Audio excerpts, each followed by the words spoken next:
fica muito bom e às vezes dá duplo sentido, então normalmente eu tiro. Tá bem. Tá? Eu mantenho só o vídeo mesmo. Tá bem. Achei engraçado isso aqui. Então, vamos lá. Boa noite a todos, né, que já estão aí na sala. Tem a turma que está chegando aí. E gostaria de apresentar aqui aos senhores o professor Darcy dos Santos Prado, né? Professor Darcy Prado.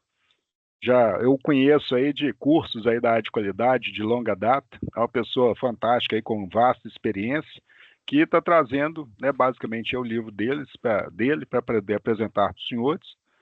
E aí eu deixo a palavra com ele para se apresentar e fique à vontade aí. Na hora que o senhor quiser também compartilhar a apresentação, fique à vontade, tá bom?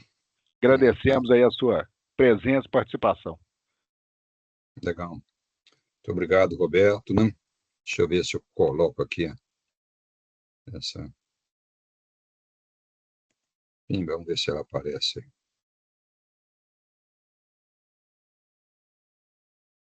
Apareceu aí?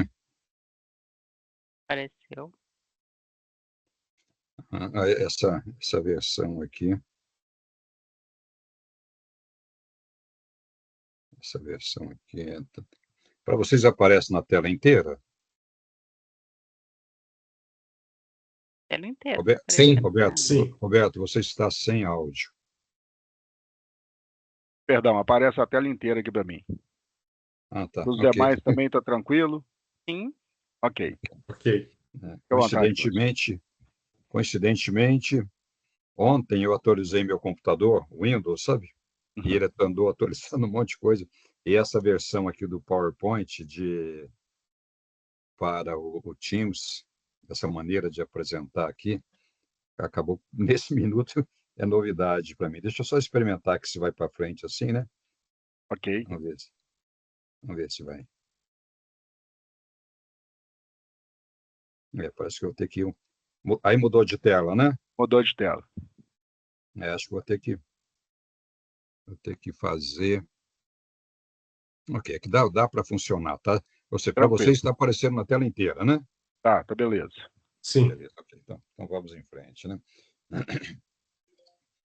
Tá bem. Então, o professor Roberto pediu que eu continuasse me apresentando, né? Do que nós vamos ter aqui. Então, a minha apresentação é uma introdução a esse tema, né? Projeto de capital. E é sobre o livro, né? Se a gente vê aqui do que eu vou falar, né? É sobre o livro que eu produzi, né? Seguramente é.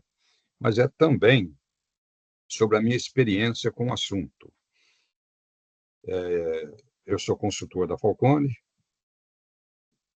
há bastante tempo, né? Desde 96, vai para quase 30 anos, e nos últimos 8 anos eu tenho trabalhado como assistente da presidência, muito em cima de estratégias, né? Escolha de estratégias e implementação de... Então, é um trabalho muito mais interno, né? Então, até 2016, 2014, 2016, né? O meu trabalho era externo, é como um trabalho de consultoria, né? E a maneira da Falcone executar a consultoria é no cliente. A gente faz junto com o cliente. Então, em termos de gerenciamento de projetos, né? A gente ajuda o cliente a fazer lá o business case, ajuda ele a planejar, acompanhar a execução, né? A gente coloca consultores morando numa obra, seja ela perto de uma cidade ou lá no meio do mato, né? Então, essa é a experiência que eu tive, né? Eu entrei nesse assunto com muita força a partir de 2001 e fiquei nisso com muita força até 2014. E esse livro, ele reflete essa experiência, e esse livro também, ele é ligado ao doutorado que eu fiz na Unicamp entre 2007 e 2011, com base na experiência que eu fui adquirindo no assunto, né? Eu resolvi fazer um doutorado em 2007, a partir de 2007, e, terminado o doutorado, eu transformei aquele material e mais algumas outras coisas, né, transformei nesse livro. Então, esse daí, então, é a origem do livro, e essa apresentação de hoje, né, eu vou começar contextualizando, mostrar a importância desse assunto, né, tanto para as empresas como para a economia, como para um país, né, aspectos econômicos. Vamos falar sobre como é que é o gerenciamento de um projeto de capital sob a ótica do proprietário. E eu vou dar um tapinha aí no modelo FEL e também um tapinha aí em algumas novidades na ótica do cenário do empreiteiro, em alguns aspectos relevantes que surgiram aí, principalmente nos últimos 10 anos, né? Ok, então vamos começar com esse primeiro ponto aí, né, contextualizando o assunto. Então, projetos de capital, né, são aqueles de construção, montagem, né, ou para uma nova unidade, ou para expansão de unidades, né, existentes. E isso pode ser uma fábrica, né, pode ser uma rede de farmácia, né, uma rede de supermercados, né, empresas de energia, eólica, solar, essas coisas, né, até mesmo para a construção de grandes embarcações, como essas aí para a área de exploração de petróleo, né? Então, esse é o cenário em que isso se aplica, né? A minha experiência foi muito, né, nessa área de fábricas, mas a gente tem lá na consultoria, alguns consultores chegaram a se especializar, por exemplo, né, nessa área de farmácia. Essa área de farmácia no Brasil é muito competitiva, né? Temos algumas redes que estão pelo país inteiro e tem empresas aí, né, que constroem aí 10, 20 farmácias pelo Brasil afora, né? Então, esse conceito aí se aplica, né? Os conceitos se aplicam a projeto de capital, né? Um pouco mais simples, é verdade, né? Mas que faz sentido obedecer, né, os princípios de projeto de capital, mais simplificado ou não, né? Mas faz sentido. Tá? Então, o que eu vou comentar, né, o meu roteiro, né, é muito em cima de fábrica, mas, né, eu trabalhei muito com novas unidades e com expansão de unidades existentes, mas em alguns momentos eu vou também falar, né, vou focar um pouco em novas unidades, né, por exemplo, um greenfield, né, você montar uma fábrica no meio do nada, ou na periferia de uma cidade, ou no mato, alguma coisa, onde não tem nada. É bastante diferente de você fazer uma expansão de uma unidade existente, né, onde a cultura está ali, né, na unidade, o pessoal da engenharia, de gestão, de investimentos está ali, né? É um pouco mais simples um projeto de expansão do que um projeto de uma nova unidade, né? Aqui eu estou mostrando aqui para vocês um exemplo, né, de uma foto aí de alguma coisa bem grandalhona, né, sendo construída. Aqui uma outra também, né, para ter uma ideia, né, para você ter uma ideia que eventualmente a gente está falando de mega projeto, né, e a definição de mega é acima de 1 bi, né, 1 bilhão de dólares, né? Eu tive a oportunidade, né, você vê essa outra aqui, isso daqui é um desenho, né, de uma fábrica da Sadia, que hoje é BR Foods, lá em Lucas do Rio Verde, no Mato Grosso. E se você olhar aí, lá no fundão, tem um azul lá, que é um rio.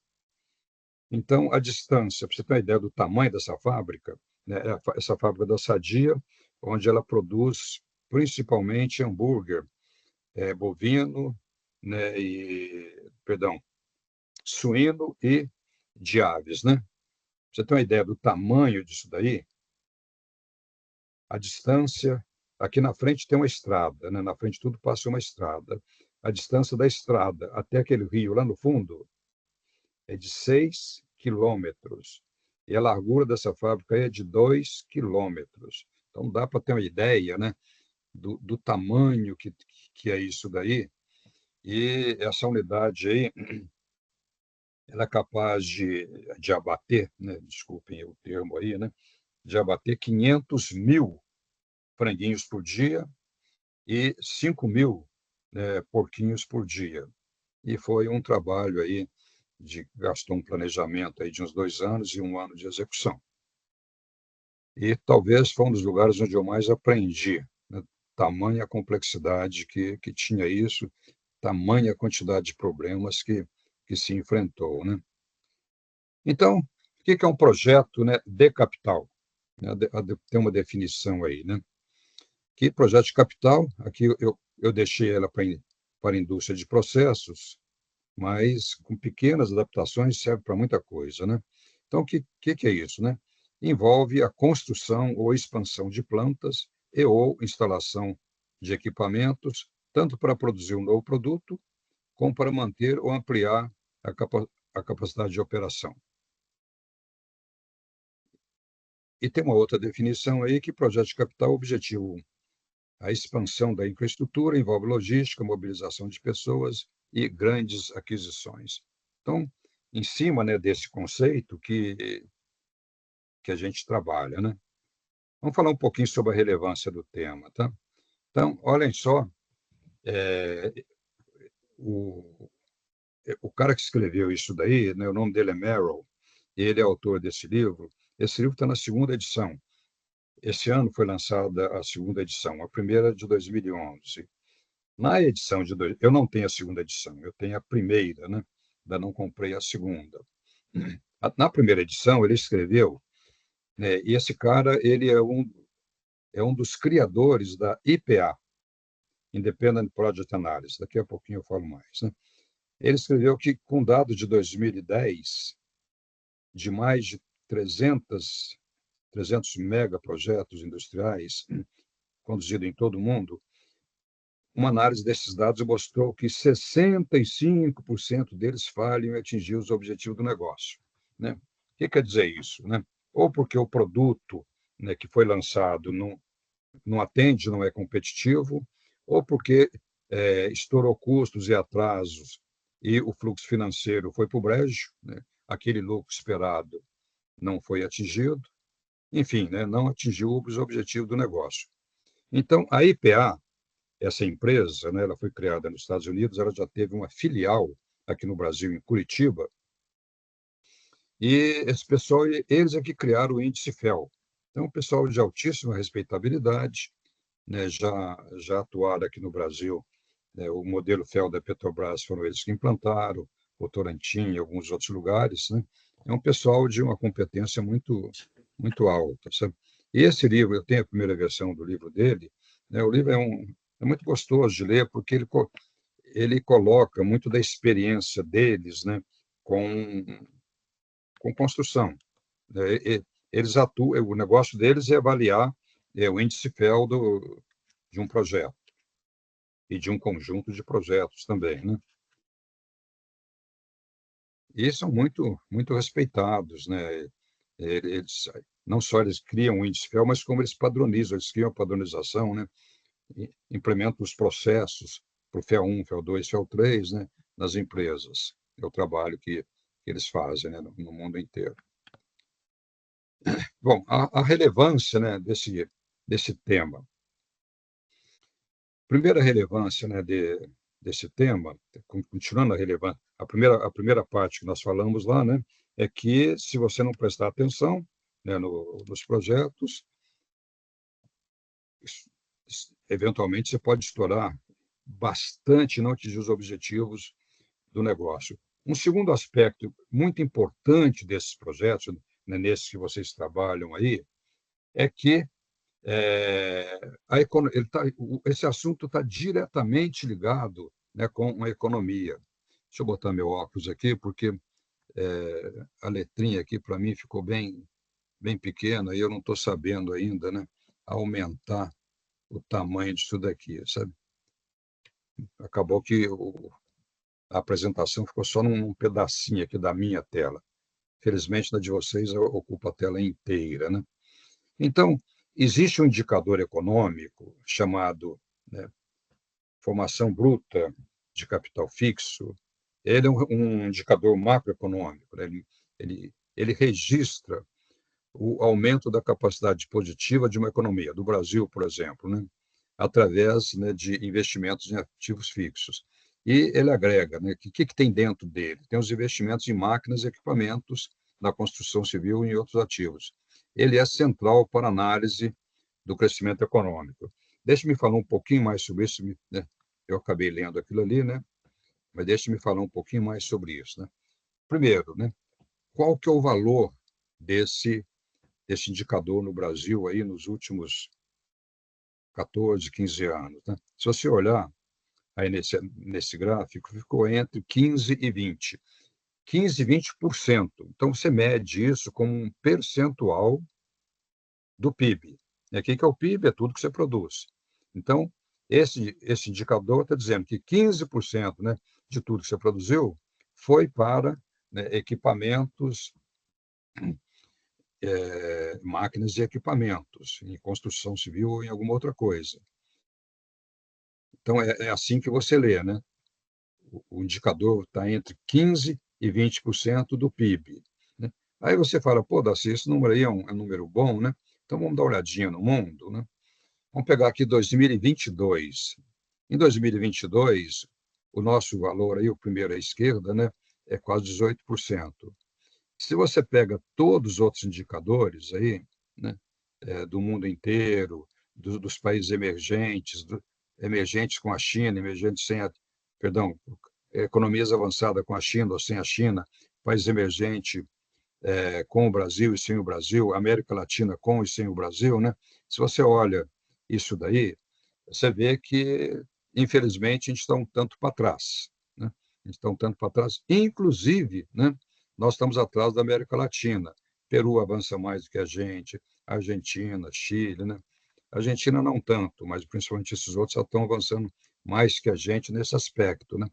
E mais uma informaçãozinha, né? Se você pega a média de 1990, 95, tá aí, acredito, né? Até 2021, né? O valor mundial é 26%, no Brasil é 17%, e a China está com 41%, né? É o valor aí. Em 2022, a China era 42%. Então, observem só a importância, né, desse assunto que vocês estão estudando, né, a importância dele para a economia. Observem isso daí, tá? Se você não investe em fábrica, e quando a gente está falando em fábrica, né, projeto de capital, né, a gente falando de projeto de capital, seguramente a gente está falando de máquinas e equipamentos, né? Se você não amplia a capacidade de produção de um país, você vai continuar produzindo a mesma coisa, né? A quantidade de emprego vai ficar, a grosso modo, né, não vai ter tanta expansão assim. Observe o que a China fez, ela vem fazendo isso desde 1985, tá? Que ela vem nesse patamar de 40, 50, quase que a metade, né, da economia do que se produz na China é aplicado em projetos de capital, em máquinas e equipamentos, para produzir mais, produzir mais, produzir mais, e fazer o quê? Vender para o mundo inteiro. Vender para você vai na lojinha, né, dá uma olhadinha lá, onde que esse negócio foi feito? Pimba, made in China, né? Então, qual foi a estratégia lá desses nossos amigos ultra inteligentes, né? Teve a Revolução do Mal, depois do Xi Jinping, de vez em quando eu misturo um pouco desses nomes, né? Mas teve aquele baixinho, tem esse de hoje, né? A Revolução do Mal foi muito, muito cruel, mas quando entrou outro baixinho, ele investiu enormemente em fábricas, ele investiu enormemente em conhecimento, mandou a chinesa aos montes para o Canadá, para os Estados Unidos, para a Europa, né, para estudar, para ficar fera, entender essas coisas, entender de economia, né, e fizeram a revolução, né, uma revolução econômica. Estão caminhando para ser a maior economia do mundo. Então, eu vejo com excelentes bons olhos essa iniciativa aí da PUC de já ter 5 turmas aí mexendo com isso, né? Ou seja, vocês estão prontos para atuar num assunto vital, né? E atuar com competência, porque não é fácil, né? O assunto não é fácil. E atuar com competência num assunto que é vital para o país. Isso é muito importante. E até agora, né, eu vou falar de Lula, mas eu não tenho preferência, Lula, Bolsonaro, né? Não tenho preferência nenhuma. Mas até agora o governo Lula ainda, né, não conseguiu desatar o nó. No Brasil tem uma pancada de nós que, né, atrapalha o avanço da nossa economia, ainda não conseguiu destravar essa quantidade de nós para poder começar a investir em infraestrutura, em ferrovias, né, energia, e possibilitar a economia, e que a economia privada também acredite, né, que o governo é estável, que as regras do jogo não mudam, patati patatá, vocês veem televisão, sabem bastante sobre isso, né, para poder investir nesse país. E na hora que essa brincadeira começar a dar certo, e a gente olha o tanto que a gente está ficando para trás. Isso é ruim. Agora, é bom também que tem muita coisa para ser feita. E na hora que essa muita coisa começar a ser feita, eu tenho uma esperança que o ano que vem, né, é praticamente o ano vital para o governo Lula, porque o outro já é de eleição, né? Muita coisa vai acontecer, muita coisa de investimento, né? Vai ter que acontecer. Eles vão ter que começar a desatar esse nó aí e fazer as coisas acontecer em ferrovias, rodovias, né, aeroportos e o pessoal construindo fábricas, ampliando, etc. Tudo isso, né? Pimba, projeto de capital. Ok, então a relevância do tema, né, está explicado aí. Então vamos falar um pouquinho agora, né, sobre o gerenciamento, né, a gestão, né, de um projeto de capital. E eu escolhi alguns temas, alguns aspectos, né, da minha experiência, do meu livro. O assunto é amplo, tem muito detalhe, sabe? Eu não vou entrar nisso. Eu vou dar uma visão, né, uma visão meio macro aqui, tá? Inicialmente, quero dizer para vocês que a ótica, né, a minha conversa todinha é a conversa do proprietário. Por exemplo, é o dono da Sadia. O que o dono da Sadia quer fazer, né? Ou pode ser a Manas Valorec, pode ser a Uzi Minas, ou pode ser qualquer outra drogaria Araújo, qualquer coisa. É a ótica dele. Ele tá, a minha experiência muito foi com Sadia, eu cito muito ele, né?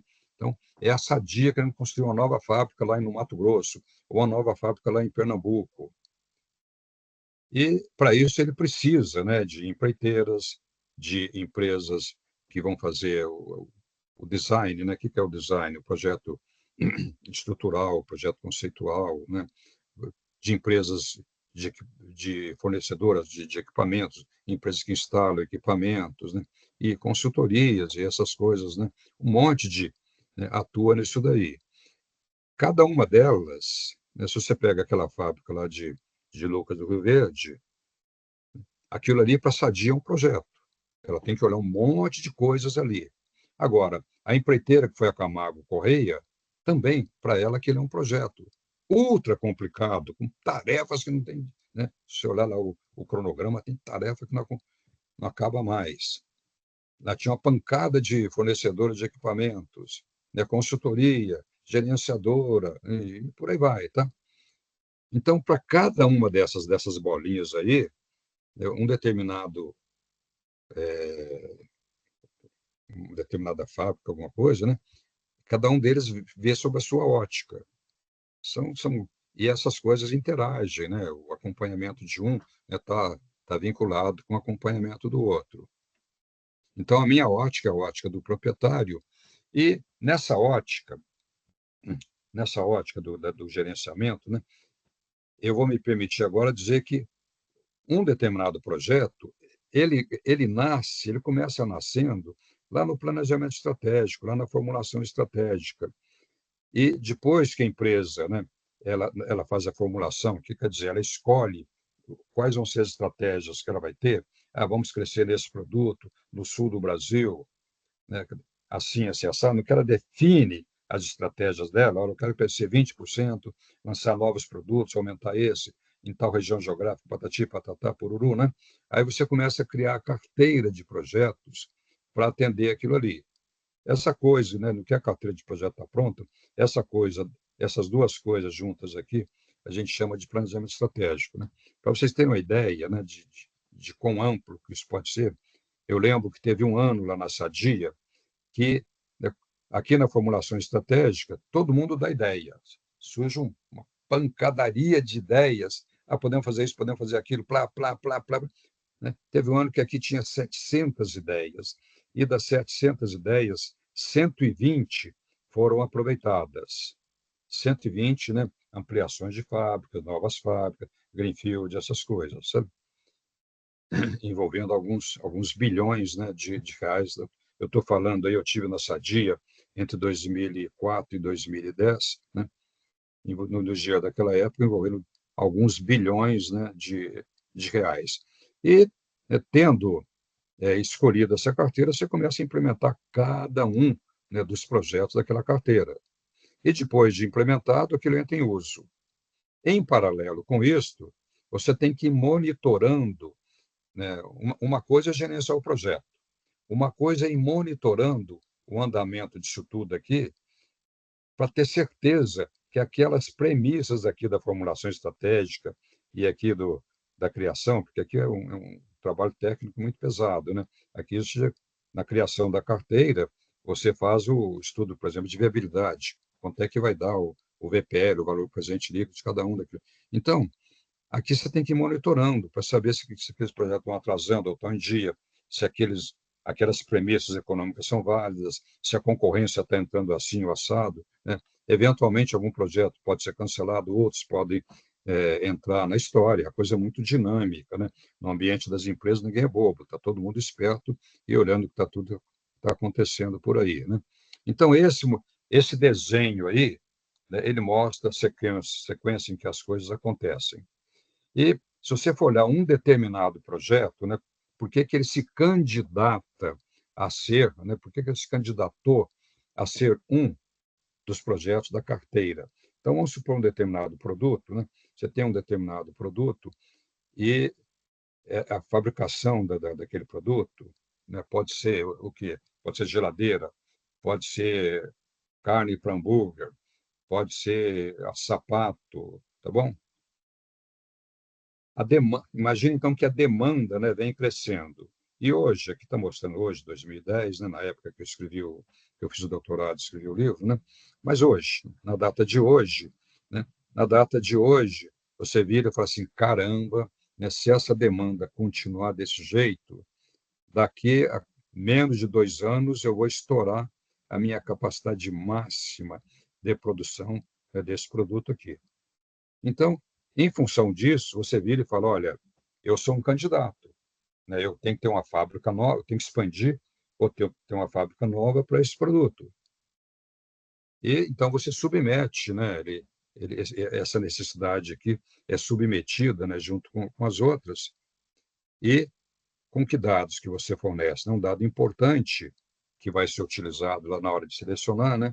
Um dado importante é o valor presente líquido. Né? De onde vem isso, né? Então, você olhar aqui, né, você tem uma fase de desenvolvimento da ideia e de uma outra fase de execução, fase de construção da fábrica, né? Aqui você está gastando dinheiro, né? Você vai gastando dinheiro até, apesar da fábrica já ficar pronta por aqui assim, começa a produzir aqui, você continua pagando alguns empréstimos, né? Depois que vem até aqui. Mas a partir daqui você começa a faturar, começa a ganhar dinheiro com aquilo. Se você calcula, né, o VPL, né, o VPL vai assim, depois ele sobe. Então, geralmente, o que se usa para VPL? Qual que é o VPL em 10 anos? Ou em 8, ou em 12, depende do segmento de mercado. Cada um adota, tem seus critérios. Vamos supor que seja 10 anos, né? Ou seja, essa ideia, quanto é que ela vale, né? Quanto é que entra de dinheiro num horizonte de 10 anos, esse dinheiro é corrigido para o valor de hoje, por isso que é valor presente, né? Então, esse aqui é o valor presente líquido, né, desse investimento. E aí você pega todos as suas opções de investimento, né? E lembrem, aquele exemplo que eu dei, tá? Na Sadia, eu tinha 700 bolinhas. Tá? o que é o tamanho da bolinha? É o tamanho do investimento. Né? O que eu tenho aqui? Né? Agregação de valor, por exemplo, pelo VPL. É um indicador muito usado, né? Mas pode ter outros. É aqui o risco, né? O risco, por exemplo, risco de problemas governamentais, problemas com vizinhança, desconhecimento do assunto, do produto, da tecnologia, enfim, você cria uma cesta de riscos e você distribui, né, essas bolinhas aí, cada bolinha é um candidato a investimento, você distribui essa turma aqui dentro. Então, observe, né? Aqui o risco é baixo e a agregação de valor é alta. Então, esse quadrante aqui é um quadrante bacana. Esses projetos aqui seguramente são candidatos. E esse aqui está escrito P, né? Está escrito P17 aqui, né? Esse é um candidato excelente, né? Ele é baratinho, o risco é baixo e ele vai agregar muito valor. Então, esses piquititos são projetos pequenos, eventualmente, e você pode considerar também esses dois outros quadrantes aqui, né? Então, essa turminha aqui são os melhores candidatos. Aí você fala, bom, que dinheiro que você tem? Ah, o dinheiro que eu tenho é esse. Quanto que eu posso conseguir, né, de financiamento? Então, você tem um dinheiro, aí você esparrama, né? Aí entram outros critérios, eventualmente entra critério aí pessoais, né? Opinião de um diretor, de outro, porque por mais tecnocrata que você seja, sempre, né, a opinião das pessoas vai ter um peso muito forte. Então, em algum momento, na hora de escolher entre um e outros, né, alguma opinião de algum diretor, alguma diretoria, vai conter coisa, putz, esqueci de colocar isso no risco, não sei o quê, né? Mas essa maneira de trabalhar é muito mais racional do que a anterior, que era na base do grito, né? Você não tinha dados e fatos e quem é que conseguia, né? Qual a área da empresa que conseguia mais projetos, aquela que gritava mais, que tinha mais presença, mais influência, mais trânsito e por aí vai, né? Ok, então, dito isso, né? Você então criou a sua carteira. E essa carteira é constituída aí de um tanto de projetos, né? Eu dei o exemplo que eu dei aí, né? De 120, você escolheu, perdão, de 700, você escolheu 120. Cada um desses projetos, cada um deles, né, vai ser gerenciado, né, usando os critérios, né, como é que se gerencia projetos, né? Aí, PMI, como é que eu gerencio o projeto? O PMI vem e fala, você tem os processos de planejamento, execução, controle, blá, blá, blá, né? As áreas de conhecimento, aqui, né? Essas coisas vocês estão careca de saber, só para não esquecer, né? Mas o importante é dizer o seguinte, um projeto de capital, ele pode ser muito complexo. Aquele de Lucas do Verde, lá na época, 2010, né? Ele custou 1 milhão, aquelas fábricas que vocês viram ali, e mais 1 milhão das granjas que ficam, perdão, bilhão, né? B de bola. 1 bilhão da fábrica, mais 1 bilhão da 200 granjas que ficam perto, fornecedora de franguinho e porquinho, né? Então, na época, era alguma coisa de 1 bilhão. E esse negócio, o projeto, né? Ele quebra numa porção de subprojetos e até a gente usa outro termo, né? Lá se chamava assim complexo, complexo do complexo de Lucas do Rio Verde, era o nome que se dava a isso tudo aí. E quebrava, né? Tem os projetos de construção, né? O de design, né? O de construção, montagem e tal, né? Tem, né, os projetos aí de,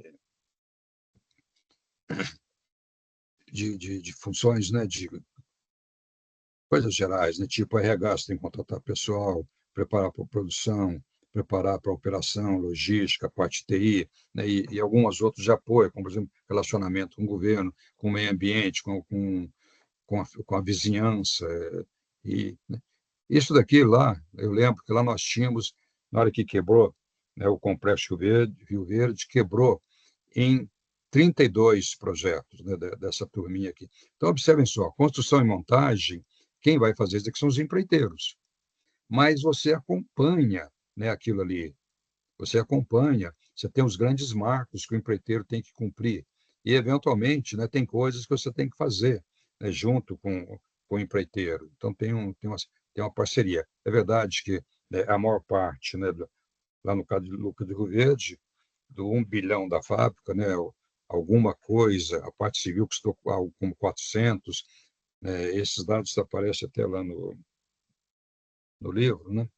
E 300 de equipamentos, né? Essas coisas, a parte deles é maior, mas você faz também. Então, observa, além da construção, olha a quantidade de coisas que você tem que preocupar, né? Você tem que preocupar com RH, com preparos para a produção. Então, preparos para a produção, o que é isso? Quais são os processos de produção? Você tem que ter a documentação, tem que produzir a documentação dos processos de produção, tem que treinar a turma. Olha a importância disso. Se não tem esse negócio, você liga a fábrica, como é que funciona? Você não treinou a turma, né, nos preparativos para a produção, né?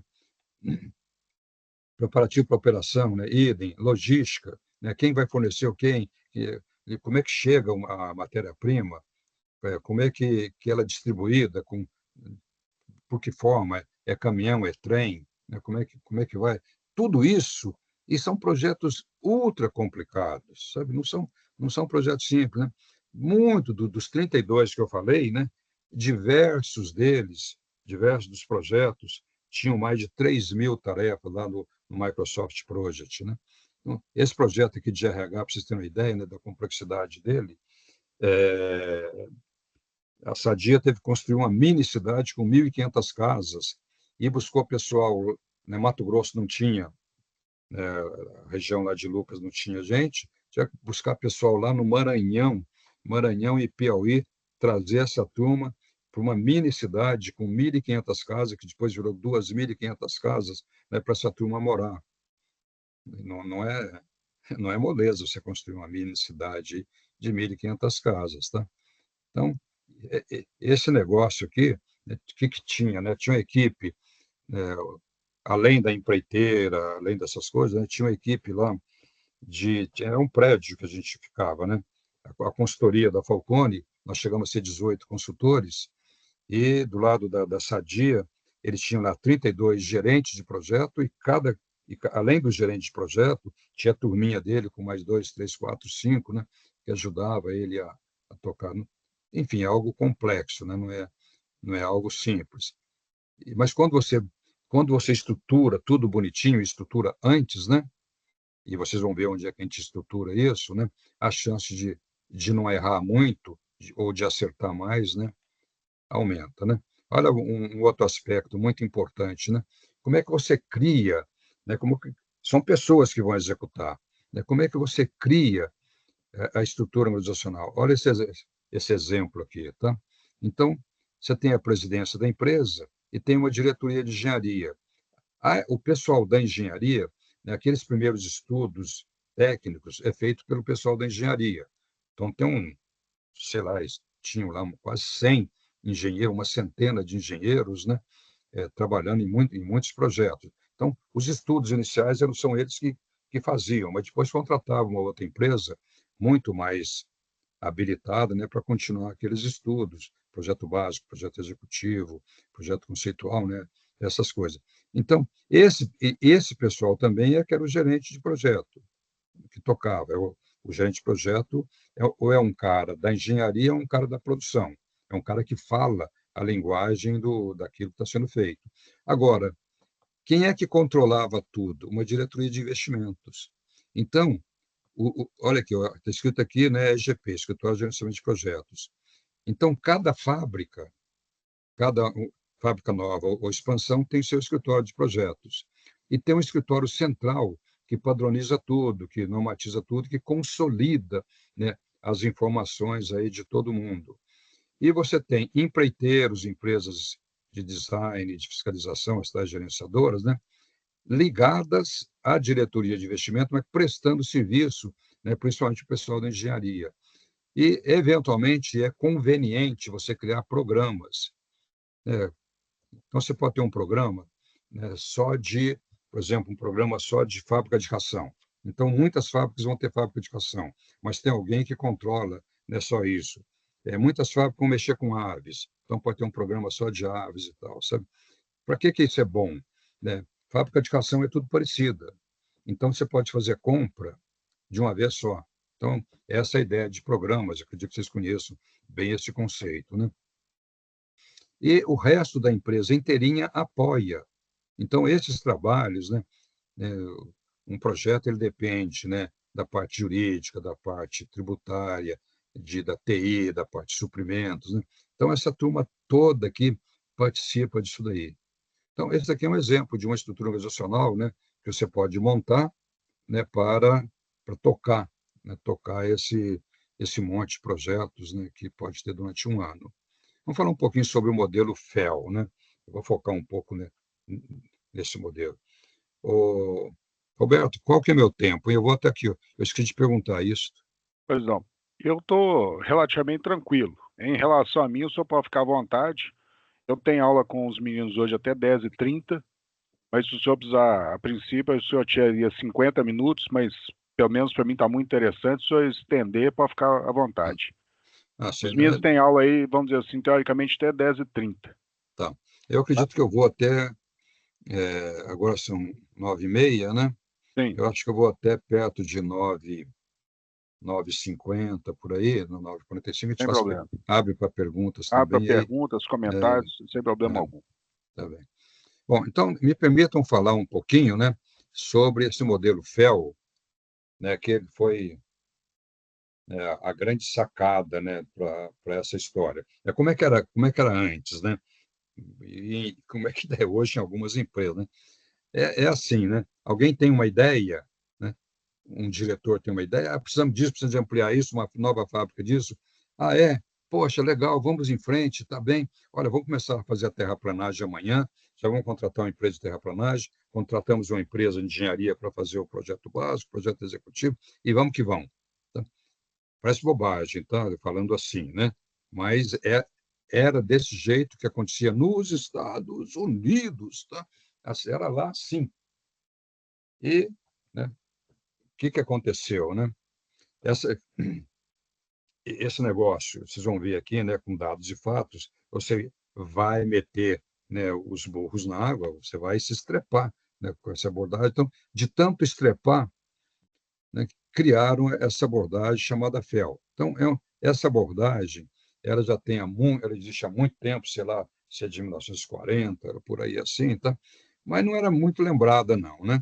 Até que, a partir da década de 80 e 90, esse instituto aqui da indústria da construção lá de Austin, na Universidade de Dallas, né, ela começou a fazer uma campanha, gente, né, americana, ô americanaiada aí, caramba, vocês estão se estrepando, né, vocês estão fazendo besteira demais da conta, vamos seguir esses procedimentos chamados FEL, né, etapa por etapa, vamos fazer direitinho e tal.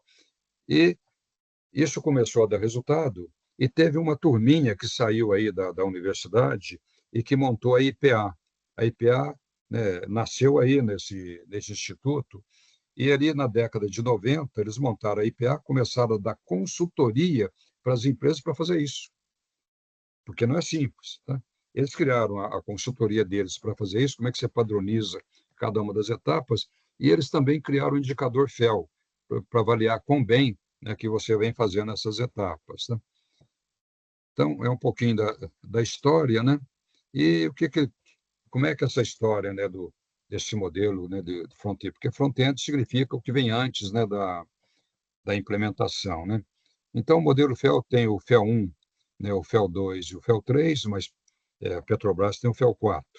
Tem empresa que só tem FEL 1 e FEL 2. A ideia, né, a ideia maior, que geralmente se ensina na academia, né, e conforme o Instituto padronizou, é FEL 1, FEL 2 e FEL 3. Mas eu já dei consultoria, já implementei o modelo FEL em empresa, numa das que eu implementei, a gente achou adequado ter só FEL 1 e FEL 2, por alguns motivos que eu não vou descrever aqui, tá? Então, não é religioso você ter, né, FEL 1, FEL 2 e FEL 3. Mas, seguindo aí o modelo que eu discuto no livro, né, o que você faz no FEL 1? Né? Você faz no FEL 1 análise do negócio, é um business plan. Esse negócio é bom, ou seja, a turma está pedindo uma nova fábrica. Legal, uma nova fábrica. Mas quanto vai custar essa fábrica? Grosseiramente, quanto vai custar, né, essa fábrica? E vai começar a produzir isso a partir de quando? Fluxo de caixa, VPL, parará, né? Quanto que vale essa ideia, né? Quanto que vale essa ideia? Então, é a análise financeira da coisa, mas puramente financeira.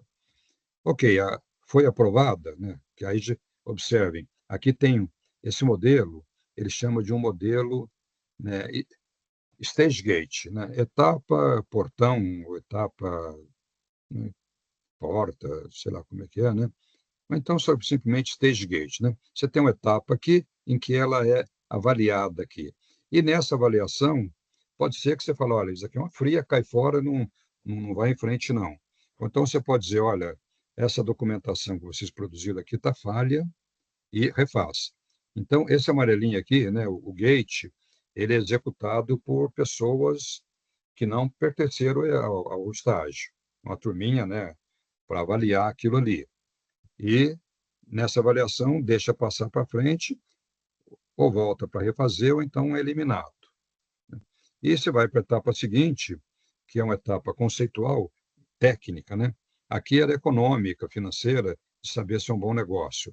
Aqui você detalha melhor esse negócio. Então, bom, é legal. Então dá para fazer uma nova fábrica, sim, dá para fazer, mas onde? Ah, pode ser no Rio Grande do Sul, em Santa Catarina, Paraná, Mato Grosso do Sul, para atender o sul do Brasil. Legal. Então, se eu fizer no Paraná, quanto que vai custar? Como é que vai ser a logística? Aqui, tecnicamente falando, você aprofunda para validar ou não o que foi discutido aqui. E nesse aprofundamento, né, você estuda Rio Grande do Sul, Paraná, Santa Catarina e Mato Grosso. Poxa, qual que é o melhor? Ah, é no Paraná. Pô, legal, então vamos no Paraná. Passou no gate, passou, tudo bem, tá? Então, e pode ser também que aqui, né, a ideia é boa, mas observem, né? Pode ser que a ideia é boa, mas pode ser que existam ideias melhores do que essa. Então, aquela seleção lá vai acontecendo. E se você for aprovado, é uma ideia aprovada, então, bom, legal. Então, vamos detalhar melhor essa ideia, tecnicamente falando. Vamos fazer o que chama de projeto básico da engenharia, né? Esses conceitos, né? Da engenharia tem um projeto conceitual, o básico e o executivo, ou detalhado, né? Aí você faz o projeto básico, legal, ok, vamos construir. Então, você vai construir a implementação. Então, o que você faz ali na implementação? Aí você detalha, né, o projeto básico. Então, você tem o chamado projeto executivo ou detalhado, né? Executa e aí faz o comissionamento, né, a partida e põe a operação. Então, a sacada, né, do FEL é que o FEL coloca disciplina.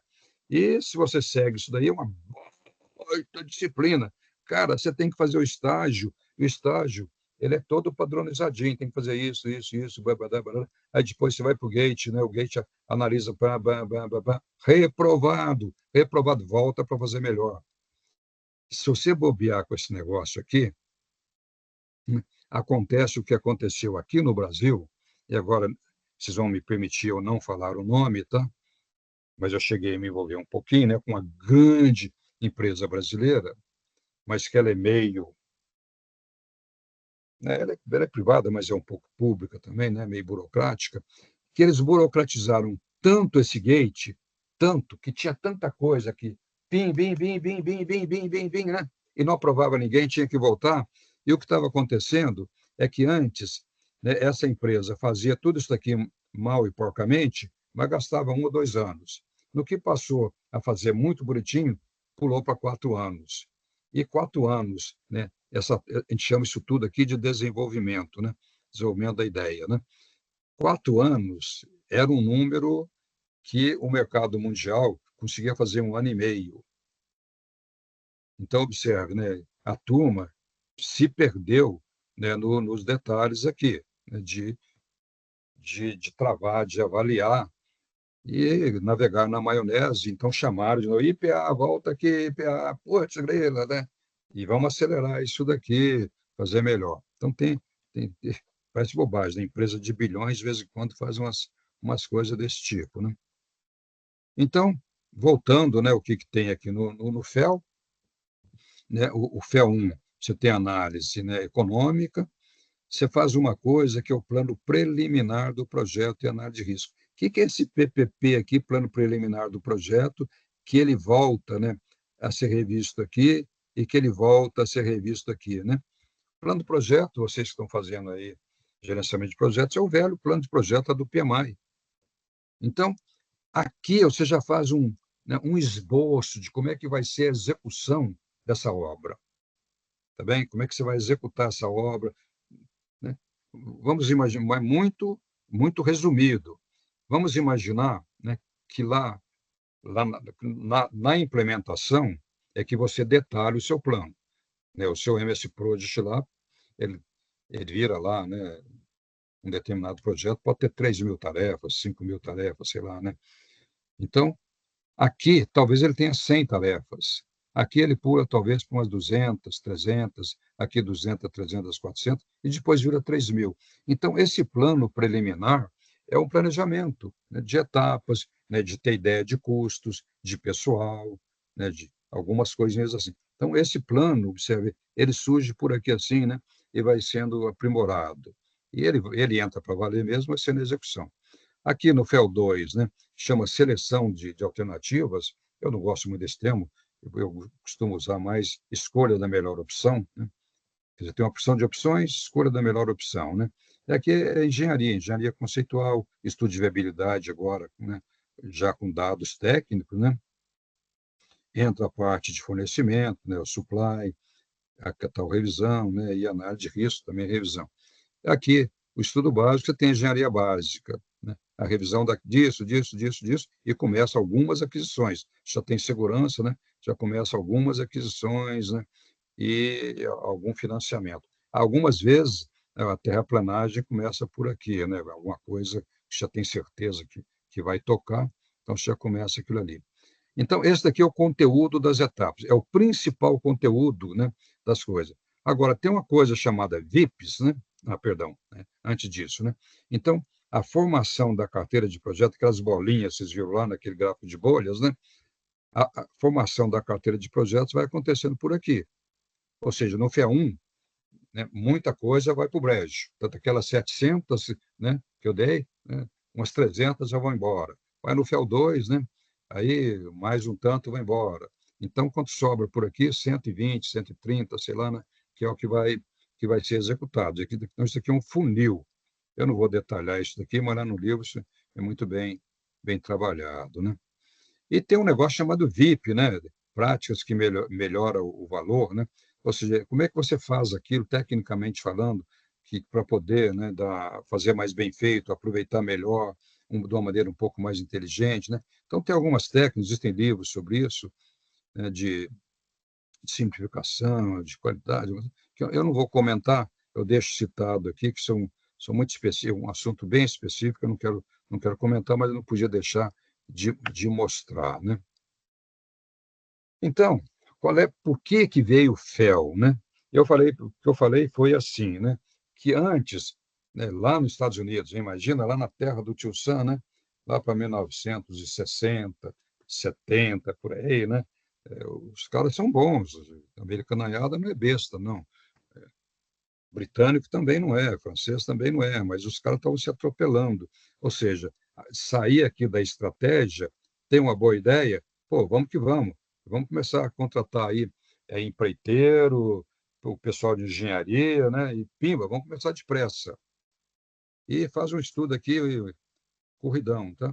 Que o FEL veio falar? Tá? Pô, pessoal, olha, disciplinado, tá? Disciplina. O que é o FEA1? FEA1 é pipipi, pipipi, pipipi. Fez bem feito, não fez, faz de novo. Tá? O que é FEA2? Parará, parará, tá certo? Então, se você implementa isto, tá certo? Se você implementa isso na empresa, ela vai trabalhar disciplinada. Tem uma pancada de vantagens. Eu vou ler essas vantagens aí, mas vou voltar um pouquinho sobre, né? Está parecendo que é simplesinho assim.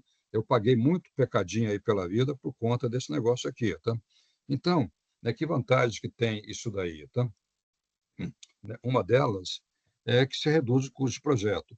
Observem só que loucura que é, né? Se a tua empresa é uma bagunça total, né?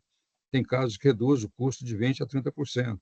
Né? Então, garante o retorno de investimento. Né? Outra coisa, reduz a variabilidade. Né? Por quê, né?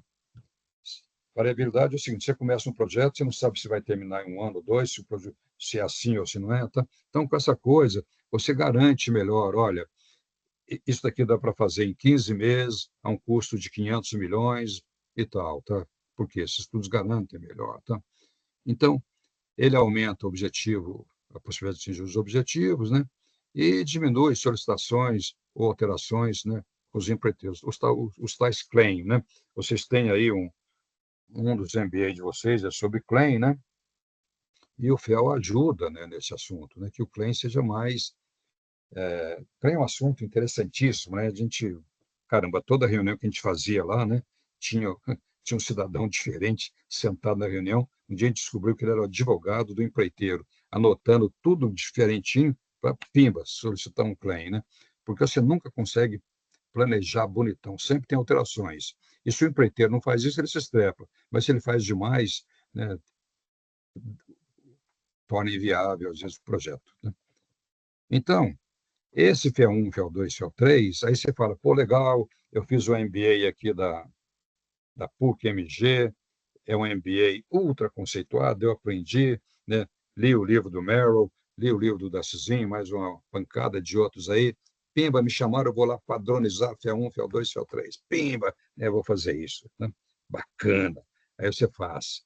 Agora pergunta se a turma implementa, se a turma aceita isso, tá? Aí entra uma outra coisa que você não pode esquecer na tua vida de gerente de projeto, chamada cultura. Repete, cultura, a cultura da empresa. A empresa trabalha daquele outro jeito há 500 mil anos. E chega você lá, né? Você pode ser uma baita consultoria, tá? Você pode ser uma McKinsey, uma Deloitte, uma Falcone, então você chega com uma nova maneira de trabalhar. Então, se você não olhar direito, chama gestão da mudança, né? Change management, né? Se você não trabalhar direito a maneira que implementa essas novas ideias, a turminha te come. Já ouviram falar que a cultura come as estratégias no café da manhã, né? Isso foi o Peter Drucker que falou, né? E é verdade. Então, a verdade é que não é fácil você implementar isso daqui nas empresas, né, por conta da cultura que ela tem. Então, existe uma estratégia, uma maneira, né, de você ir implementando isso aqui, né, aos poucos, uma coisa, outra, para ir mudando.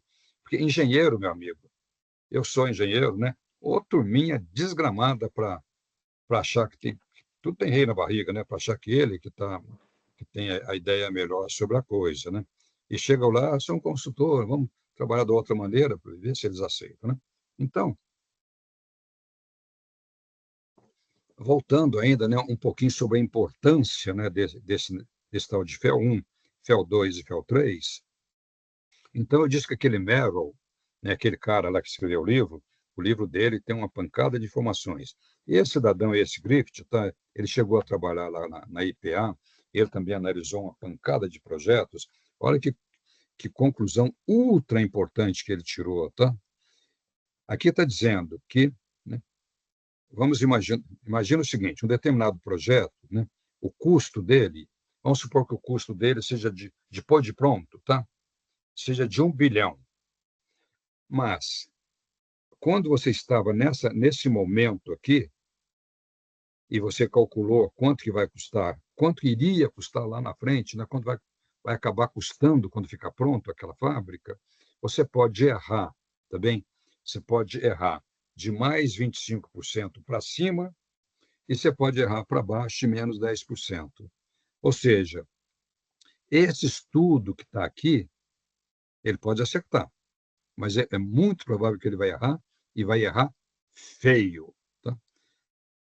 Se você tomar a decisão de fazer a fábrica com base nesses dados aqui, e se você não fizer isso daqui, não fizer isso daqui, ou seja, somente com essas informações aqui, ou seja, a parte direto, pimba, para a implementação, é provável que você vai errar o teu orçamento para aquela fábrica de mais, o custo verdadeiro pode ser mais 25% ou menos 10%. Tá bem? Foi o que ele concluiu, né? Se você tomar a decisão aqui no FEL2, né? Aqui eu não consigo ler, mas sei lá, se 15 e 8, alguma coisa, né? Eu sei que aqui parece que é 5 e 5, né?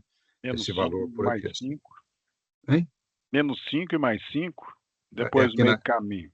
É. Menos 10 Então, mais 10, menos 15 mais 25. obrigado, muito obrigado mesmo, tá? Então, observem, mesmo que você fazendo tudo, né? Você ainda pode errar, né? Isso aqui são valores médios, tá?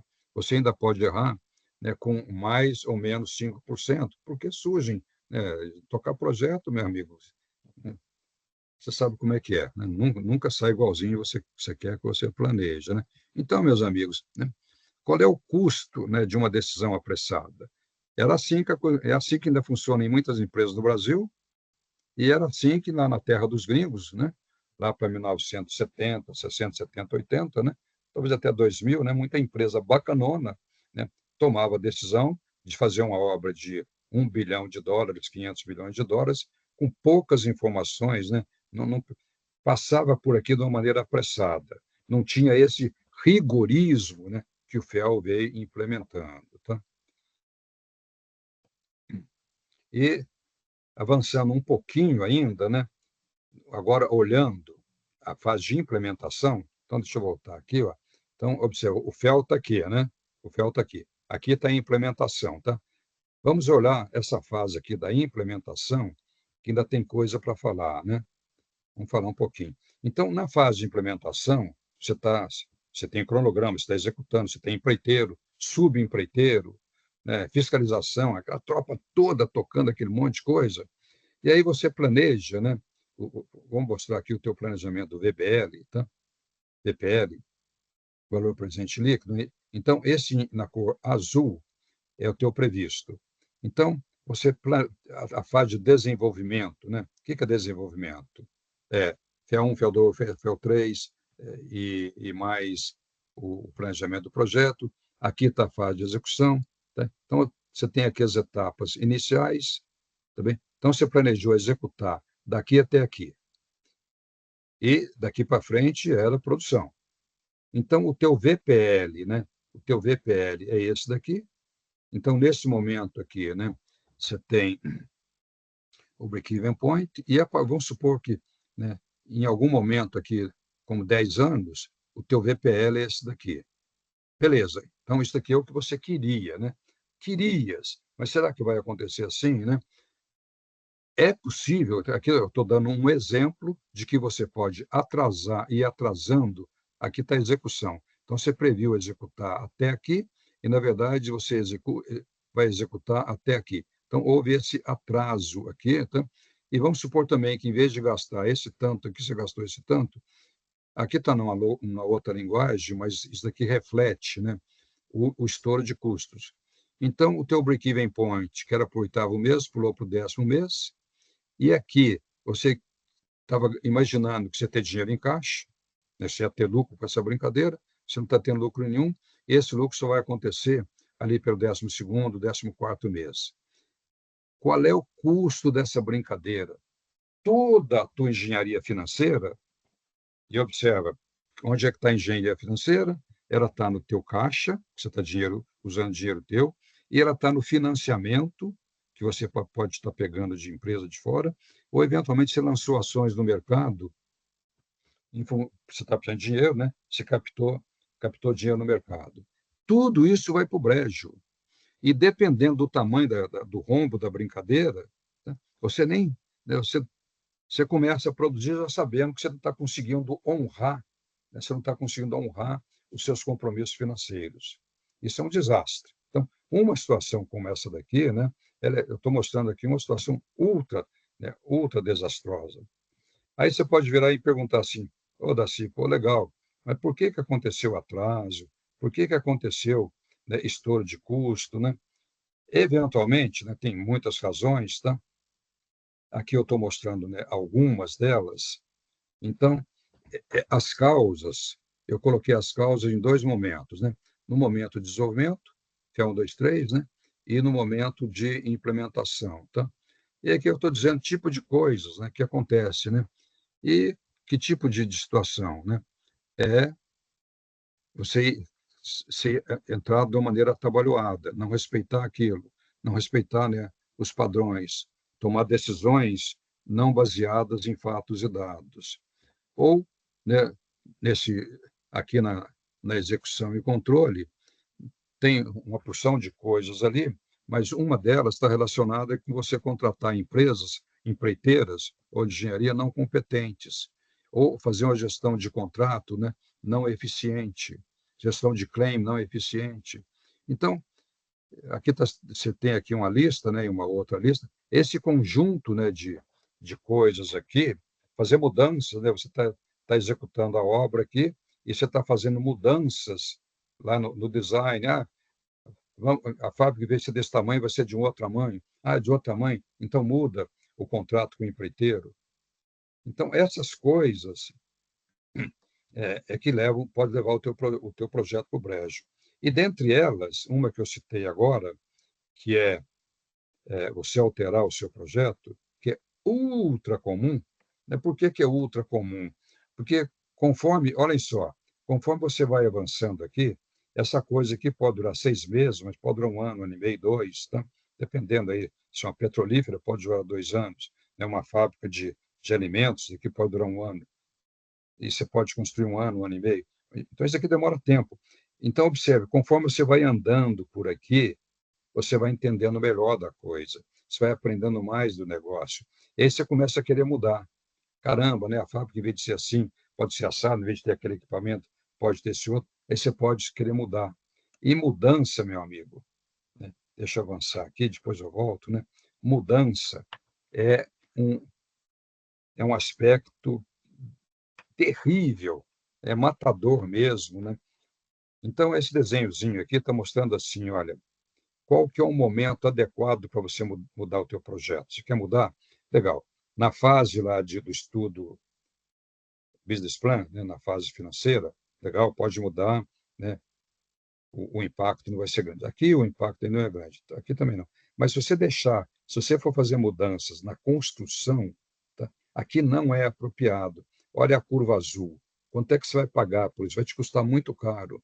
Eventualmente vai te aumentar muito o custo do teu projeto, vai mudar radicalmente teu VPL e você pode ir para o brejo esse negócio. Então, me permita voltar aqui agora, né? Aqui está mostrando duas coisas. Então, olhem só, uma coisa é você que é o dono da Sadia, ou você que é o dono da Mannesmann, ou da Bung, ou da Gerdau, ou da Petrobras. Né? Uma coisa é você se estrepar. Uma coisa é o seu projeto não ir bem. Mas quando você não vai bem, tem alguém, dependendo do tamanho da ferrada que você leva, você pode levar junto com você o empreiteiro. Eventualmente você não consegue pagar o empreiteiro, e se você não paga o empreiteiro, se ele for grandalhão, ele aguenta, uma Camargo aguenta, mas muitas vezes a Camargo terceiriza o serviço dela, e o Zezinho lá, né, ele abre falência. Então, o pessoal, eu sou muito amigo do pessoal da CEBIC, do pessoal do Sinduscom, né, fiz parte de fórum da CEBIC, participei na pesquisa de maturidade com eles, participei de um plano de melhoria da construção no Brasil, e o pessoal da CEBIC soltou, né, esse documento aqui, há uns 3, 4 anos atrás, né, que chama Gestão Compartilhada, em que os construtores estão dizendo assim, moçada aí do Brasil, né, Dona Vale do Rio Doce, Dona Petrobras, né, Dona Sadia, essas empresas, pessoal, vamos trabalhar juntos, né? Vamos tentar fazer a coisa mais bem feita, porque se dá certo para vocês, dá certo para nós. Todo mundo ganha o jogo. Então, é um assunto, né? Esse pessoal se espelhou em práticas semelhantes que tem na Europa e nos Estados Unidos, em que existe uma certa parceria, né, entre os construtores e as empresas. E aqui no Brasil tem muito do seguinte, é impressionante, mas tem, tá? Você faz um contrato com a construtora e dali para frente você quer que ele se ferre. Ele tem que cumprir tudo que ele falou. Fez o contrato, beleza, bicho, agora cumpra. Caramba, se aquele contrato foi mal feito, como é que vai cumprir, né? Não dá para cumprir. Como é que faz? Tem claim, não tem? Vai para a justiça, tudo isso é uma merda. Tá? Ninguém quer isso. Né? Querem que a coisa funcione melhor. Mas, infelizmente, a gente ainda está nos passos iniciais, né? Eu sou muito amigo do autor disso daqui, que é o Wilson, né? O Wilson de Oliveira. Ele é o proprietário da Reta Engenharia aqui de Belo Horizonte. e muito atuante, né, na CBIC, no Sinduscom aqui de Belo Horizonte. Putz, já são 22 horas, me perdi aqui. Então, pessoal, vou mostrar aqui para vocês rapidão, né, que agora na ótica do empreiteiro, só como comentário de coisas que estão melhorando também a maneira como o empreiteiro trabalha. Então, eu saí da ótica do proprietário, pulei para a ótica do empreiteiro, só para mostrar para vocês, né, que algumas novidades dos últimos 10 anos, como o BIM, o AWP, o Lean Construction, e também VIPs, né, que eu já apresentei, como é que essas coisas, né, vêm melhorando a maneira do empreiteiro trabalhar, né? Então, por exemplo, o BIM, né, o que o BIM trouxe? O BIM é muito usado na construção de edifícios, mas se você observar uma fábrica, tem edifício lá dentro, que às vezes é enorme, gigantesco, tá? Então, como é que era, né? O pessoal do projeto estrutural, da arquitetura, né, de máquinas e tal, todo mundo interagia com todo mundo, trocava, né? Eu pego o meu projeto estrutural e mostro para todo mundo. Pego o projeto arquitetônico e mostro para todo mundo. O BIM, o que ele veio trazer? Tá? Você centraliza isso tudo, essa turma toda conversa em cima de uma única base. Né? Então, o BIM integra dados. Tá? Ele junta num único lugar e permite que todas essas áreas, né, compartilhem os mesmos dados. Tá? Então, é importante, né, avanço aí que aconteceu para integrar nessa turma toda. Tá? Existem diversos softwares de BIM, né? Eu citei alguns deles, e eu não sei se a última versão, que eles chamam de dimensão, né, do BIM, é a 7ª dimensão. O que eles chamam de dimensão? Né? A primeira, né, só olhava, né, a parte de escopo, a segunda entrou cronograma, e foram colocando coisas a mais aí dentro. Tá? Uma outra evolução, né, é o AWP, que é o empacotamento do trabalho avançado. Né? O que é o AWP? Tá? A AWP né, tem como princípio a segmentação do projeto em pacotes disciplinares. Como é que é? É que você tem uma fábrica grandalhona, tá? Então, você pega essa fábrica grandalhona e você divide ela em grandes áreas. Tá? Então, está aqui, né, uma área de construção, Construction Work Area. Né? Então você vai construir, né, primeiro essa área, depois essa outra, depois essa outra. Então, você divide o projeto em grandes áreas próximas, são coisas perto, né, uma região próxima. Você vai focar primeiro, né, naquilo ali. E aqui dentro, você também quebra aquilo, né, em pacote de trabalho, pacote de engenharia, pacote de construção, pacote de suprimentos. Né? É uma técnica de você ir tocando, né, a obra em grandes áreas, em grandes pedaços. Né?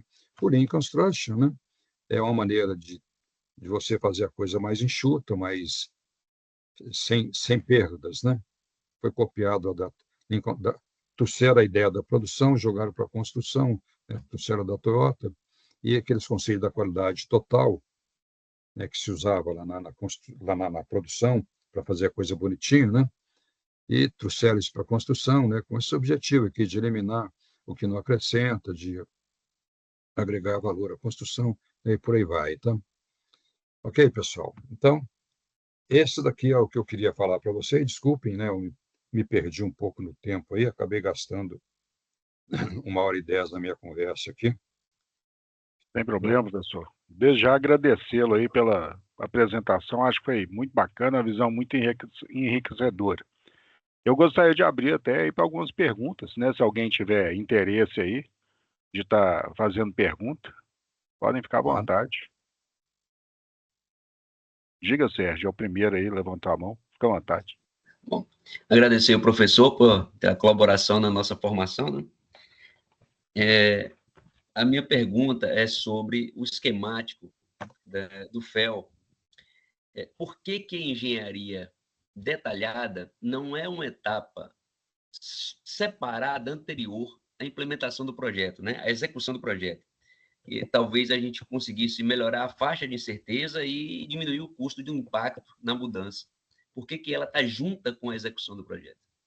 Legal, boa pergunta. Muito boa pergunta. Na Petrobras, a engenharia detalhada é o FEL 4. Né? Por quê? A Petrobras é uma empresa estatal. Então, ela não pode, ela tem uma necessidade, ela é muito cobrada por transparência, né? Por ter transparência fazer as coisas, ir aprovando, né?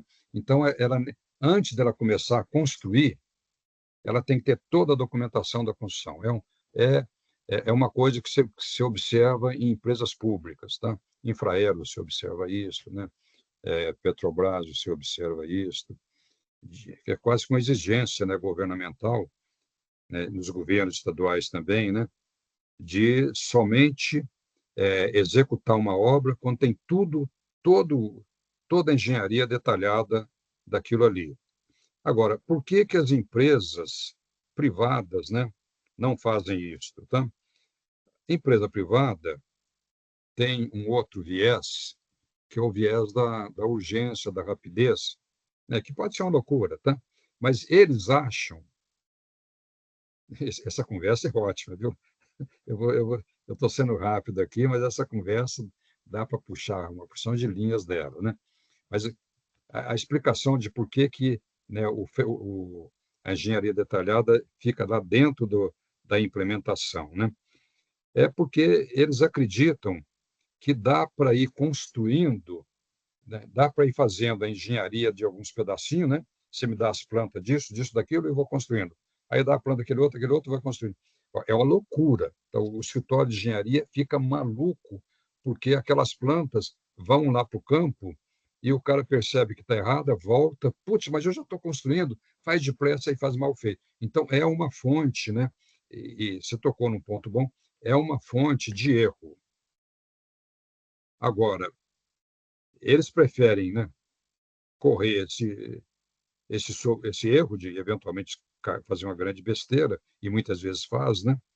E do que ficar esperando a engenharia detalhada inteirinha e lá na frente. Eles acham, tem gente que fala até que é boa essa interação de fazendo e construindo, porque corrige depressa. Se você faz tudo e manda construir, né, pode ser que esteja meio fraca aquela engenharia, sabe? Então, tem argumentos, né, para os dois lados. O pessoal os construtores, né, preferem essa última opção de ir fazendo, né, ir fazendo junto. Certamente. Então, olha só, né, isso que você trouxe aqui mais uma causa, né, de problemas lá de estouro, né, de orçamento de projeto de capital. Então, tem muitas causas, sabe? Então, olha só, o Fred, né?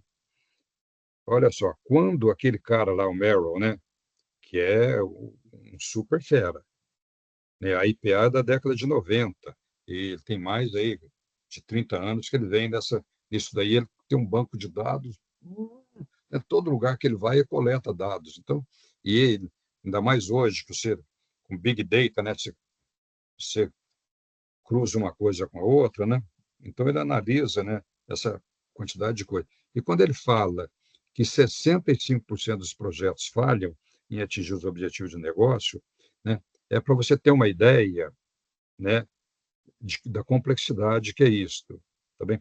Isso é uma coisa. Segunda coisa, porque quando eu mexo com a pesquisa de maturidade, e lá na pesquisa de maturidade, eu cruzo também um monte de coisa, e lá também eu percebo, não só para projetos de capital, mas para todos os tipos de projetos, que mesmo as empresas de nível 4 ou 5, que é o topo, né, essa turma não entrega tudo. Essa turma também atrasa um pouquinho, estoura um pouquinho. Tá? Ou seja, dá errado, faz parte de gerenciamento de projetos.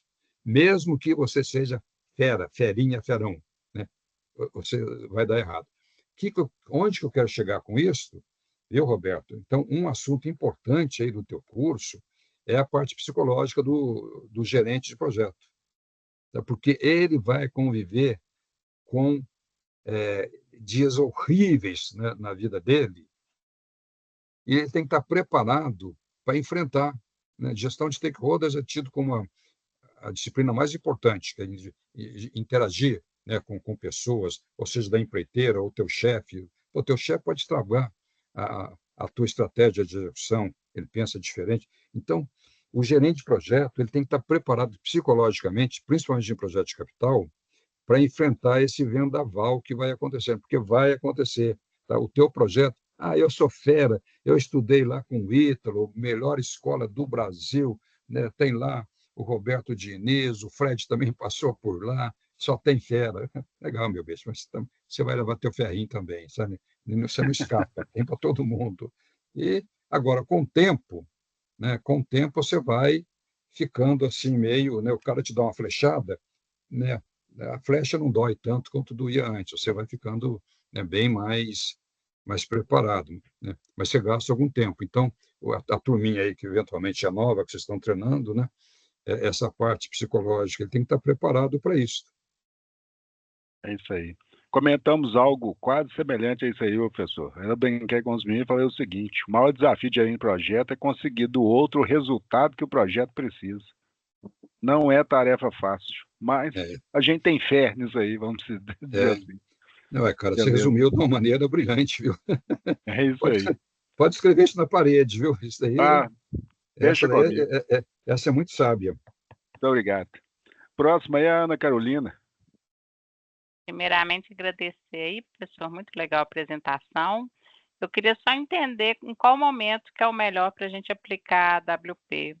É ali no FEL 3, se a gente consegue aplicar antes, quando é que fica mais otimizada? Tá. Então, olha só, né? Geralmente quem vai fazer isso daqui é o empreiteiro, né? Tá certo? E o empreiteiro, ele é contratado lá no FEL 3, tá? Quando você já tem, né, na hora que você tá fazendo, né, o projeto básico, tá? Então, lá no FEL 3 é o momento das contratações. É por ali que o empreiteiro, né, ele já começa, ele ainda não tem o projeto básico inteirinho, ele não tem o projeto detalhado inteirinho, tá? Mas ali ele já começa a montar a estratégia do AWP, né, de como é que ele já tem uma ideia ali pelo final porque o FEL2, o melhor projeto conceitual fica pronto. Então você tem uma ideia da fábrica, da complexidade dela. No Uhum. FEL3 você começa a detalhar aquilo um pouco melhor. Então, vamos dizer assim, no FEL2, no FEL3, você já começa a sondar, né, a contratação de fornecedores, de empreiteiros, e no que você contrata, provavelmente lá pelo final do FEL3, né, é que você vai contratar e o cara vai começar a trabalhar. Eventualmente você contrata o pessoal da terraplanagem antes, né? Mas aquele, né, o que vai, a parte civil, a parte de montagem, você contrata lá pelo final do FEL 3, né? Então, te respondendo, né, é meio por ali, tá? É Tá, meio por ali pelo FEL 3 que essa contratação acontece. tá ok. Obrigada. Obrigado, Ana. Depois o senhor Nirlando, fique à vontade. Qual o nome? Nirlando. Irlanda. Isso. Professor, primeiro, obrigado, né, pela presença, pela apresentação. Realmente uma honra ter podido ter essa chance de escutar, né, do senhor aí essas apresentações. Bom, a minha pergunta, ela também vai de encontro aí com um tema que a gente estava, inclusive, hoje conversando na aula, né? E ela é a respeito da estrutura organizacional, né? Que o senhor comentou ali na apresentação e também dedica um capítulo inteiro no livro para isso, né? E, enfim, a Falcone, o senhor, tem muito a oferecer nesse sentido aí de cultura e processo, né? E eu queria entender assim, do ponto de vista do proprietário da obra, você tem aquela estrutura, e a minha pergunta é, em que medida que espelhar essa estrutura, o empreiteiro espelhar essa estrutura é fundamental, é essencial, é determinante no sucesso do empreendimento? Uhum. Legal, gostei da pergunta. Deixa eu ver. Eu ainda não sei trabalhar com esse tempo aqui direito. Vamos ver se eu...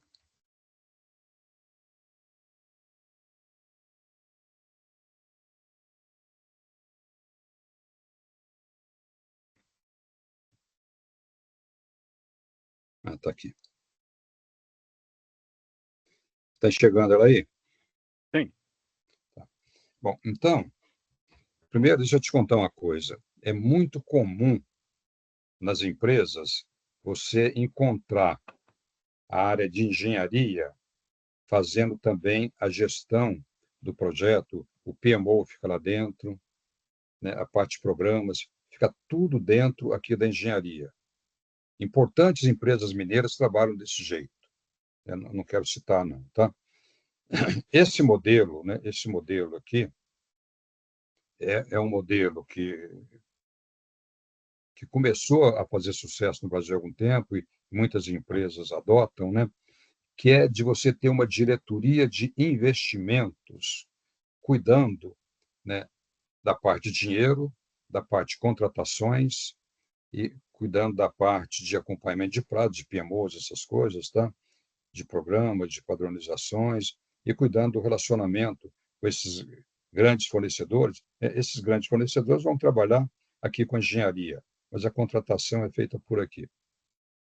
E esse povo também, né, aqui, é que interage, que facilita a interação, né, das áreas de apoio com as áreas de engenharia. Ele é um. Então, e você tem também um comitê, né? Enfim, tem uma coisa que eu não falei, que é a governança, né? Como é que essa coisa funciona, de que tempo em tempo que o PMO faz reuniões, que tipo de reunião, N2, N3, N2, N1, né? Como é que são as reuniões com o comitê? Eu não comentei, né, nada disso, porque o tempo é pequeno.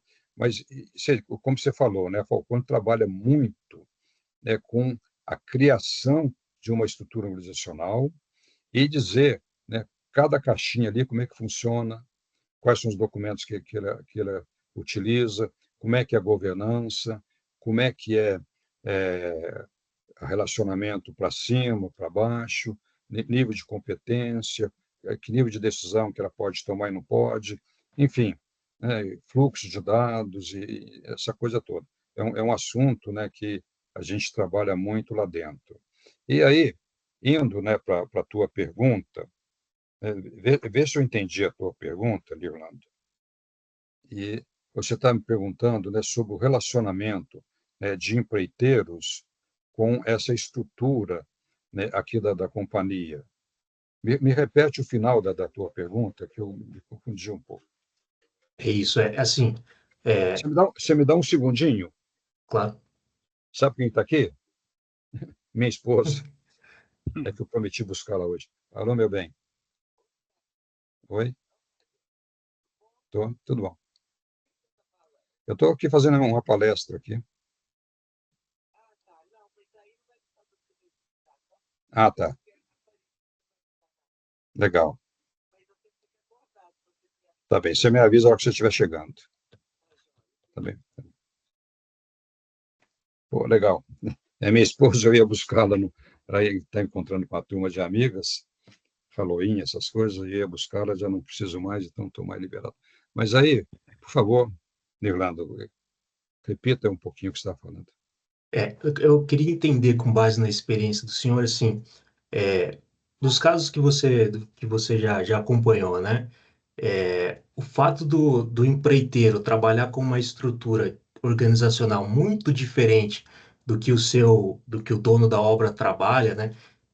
De que maneira que isso pode gerar um impacto negativo, significante, ou se ele conseguir de fato espelhar exatamente a estrutura, que tipo de benefício que ele agrega tendo aí essas áreas bem emparelhadas assim. Entendi. Olha, o empreiteiro tem a estrutura dele, né? Ele tem lá os gerentes de contrato, os gerentes de obras, técnico disso, técnico daquilo, e ele funciona como um prestador de serviço. Ele tem uma estrutura diferente e tem finalidade diferente. A estrutura dele não é um espelho dessa daí, né?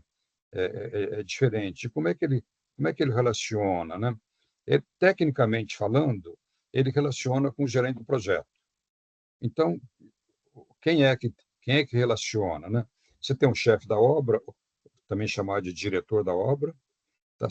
Eles costumam ter um gerente de contrato, eles costumam ter um advogado, se é uma obra grande, né, tipo 500 milhões, né, eles costumam ter um advogado de claim que acompanha, né, as reuniões que podem ser semanais. Então, esse pessoal se relaciona com quem, né? Se relaciona com o gerente do projeto, né?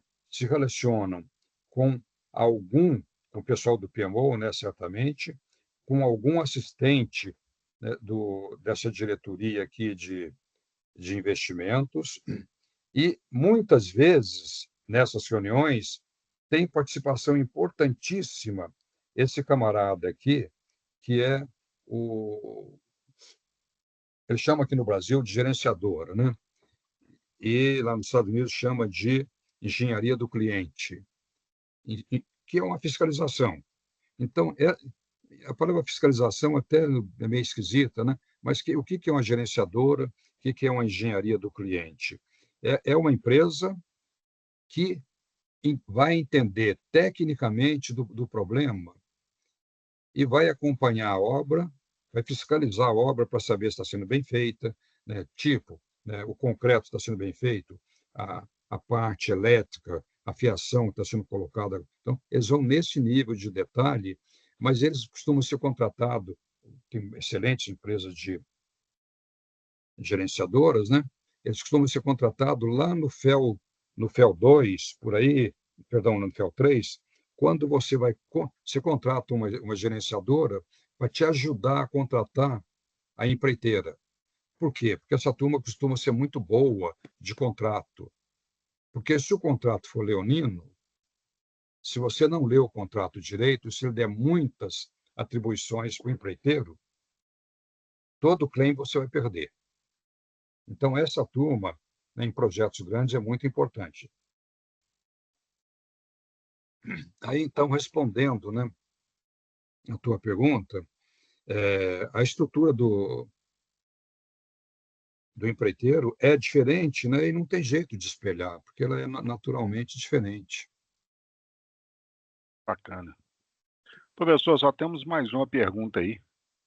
Eu acho que é a saideira aí pelo horário avançado do QEOMA. Para fechar com chave de ouro, hein? É isso aí. Como é que é o nome? QEOMA. QEOMA. Tudo bem, professor? Tudo muito bem, QEOMA. Agradecer também pela apresentação. Eu tenho o livro do senhor, comprei no final do ano passado aí para alguns desafios que dentro da empresa, né? Mas já tive a honra de tê-lo aqui na empresa, aqui na Irani, em Santa Catarina, né? O senhor veio para cá em 2016, se não me falha a memória, 2017.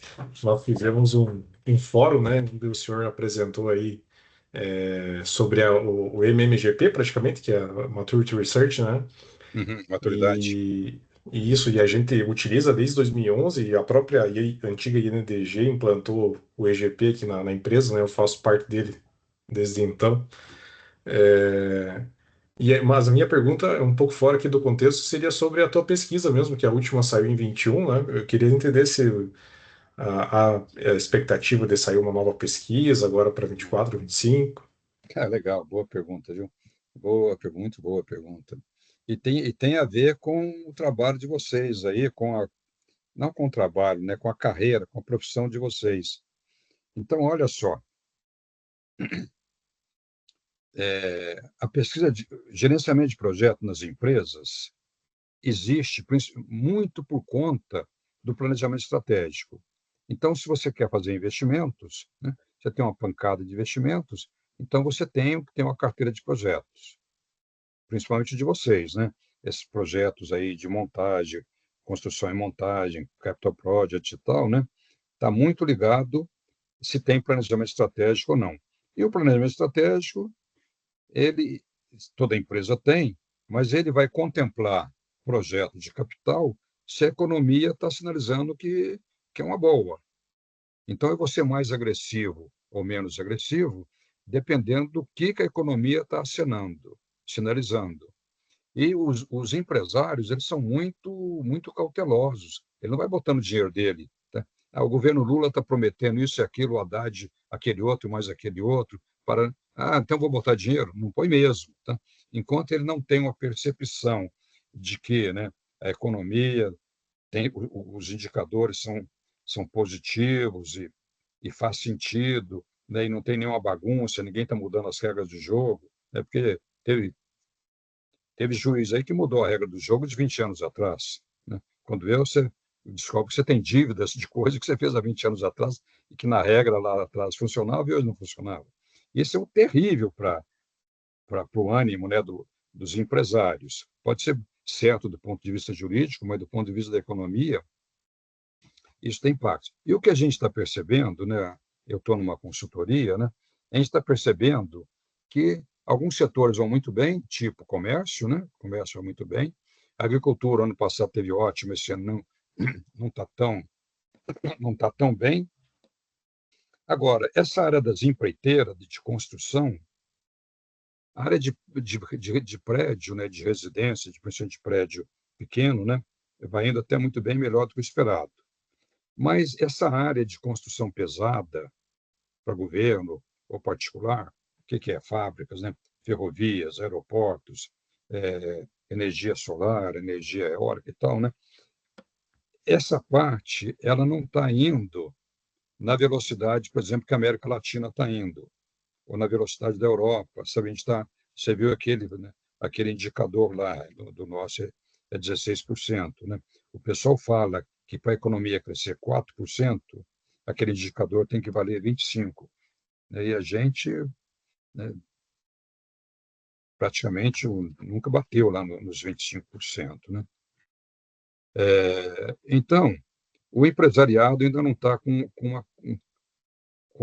uma confiança nisso. E o Darcizinho aqui, como é que ele percebe? Tá? O site fica aberto o ano inteiro. Você pode responder hoje, amanhã, é tudo gratuito, você vai lá e responde. Né? E o que eu vejo? Tá? Não tem tanta gente respondendo e consultando o site como consultava lá em 2014. Né? Depois da Dilma, o Brasil deu uma freada, ainda não conseguiu tirar o pé do freio, não conseguiu pisar no acelerador, né, para valer. Né, depois do impeachment da Dilma, até lá, até 2014, até 2013, né, a coisa parecia que ia muito bem, e quando vê, pum, né, desce uma rampa, né, por aí. E por outro lado, também como consultor, né, que eu continuo acompanhando, né, uma consultoria é um bom termômetro, porque a gente está em tudo quanto é empresa. Ops, estão me ouvindo? Sim. Tá. Não caiu não, né? Não caiu não. Porque aqui mudou tudo na minha telinha. Tá bom. Eu não estou vendo mais ninguém, tá? Sumiu tudo aqui. Mas então, estamos aqui. Tá bem. Então, o que eu estou vendo também é que o pessoal ainda não tá apostando ainda, né? Está todo mundo vendo, né? Liberou 3 trilhões aí, né, para a modernização, isso, aquilo, mas você ainda não está vendo os empresários, tá? E os empresários, a Falcone é muito chamada quando uma empresa ou governo, né, tem uma grande carteira para implementar, carteira de projetos, né? Essas coisas ainda não estão acontecendo. Bom, o que isso tem a ver com a pesquisa de maturidade? Para eu fazer uma pesquisa de maturidade, eu tenho que ter muitas respostas. Muitas empresas têm que ir lá no site responder. E o que eu venho percebendo, sabe, Kioma? Em 2014, eu tive quase 500 empresas participando. De lá para cá vem caindo, tá? Em 2021, eu tive 180 empresas. 180 é um número pequeno para mim, porque eu desdobro, eu faço muito relacionamento, sabe? Eu preciso de ter pelo menos 300 empresas participando. Então, o que eu estou vendo agora, né, não está me mostrando isso. Eu vou tentar dar uma despertinho, né, para esse ano e para o outro. O que eu estou pensando em fazer, Kioma? Né? Esse ano, até agora, eu tenho alguma coisa que responder lá no site, alguma coisa como 110, 120 empresas. Então, mas eu não anunciei, eu já sabia que esse ano ia ser um bom ano, então eu não anunciei que ia ter pesquisa. Eu estou pensando em anunciar para o ano que vem que vai ter pesquisa, aí eu junto, né, os 120 desse ano, com mais o tanto que vai aparecer o ano que vem, e acho que talvez aí eu atinja 300, até um pouco mais. Então vai ser uma pesquisa de 2 anos. Ok, Calma? Show de bola, professor. Muito obrigado. Bacana.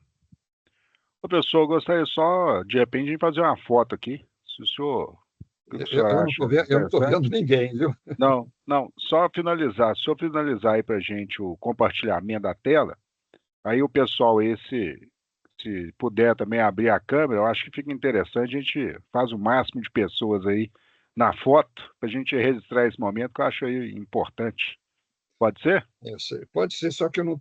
Sumiu tudo aqui. Sumiu tudo. Deixa eu ver se eu assumo o controle voltou. aqui. Voltou? Voltou. Então tenta, de repente, só finalizar a apresentação. Tá bem, então vem aqui, né? Isso. Finalizou? Aliás, finalizou. Isso. Legal. Bacana. Deixa eu fechar aqui o lateral aqui. Vou fazer uma tela aqui, vou colocar lá no chat, coloco também lá mando no WhatsApp do senhor. E aí eu mando aqui na turma, aqui no chat também vai estar lá disponível. Tranquilo? Vou dar um print aqui na tela, simples mesmo. Agora não é X mais que a gente fala é Pix agora, né, para dar um sorriso, Pix. Então vamos lá, 1, 2 e... Aí eu acho que foi. Deixa eu colocar aqui no chat. A foto aí no chat. Tá, muito bem.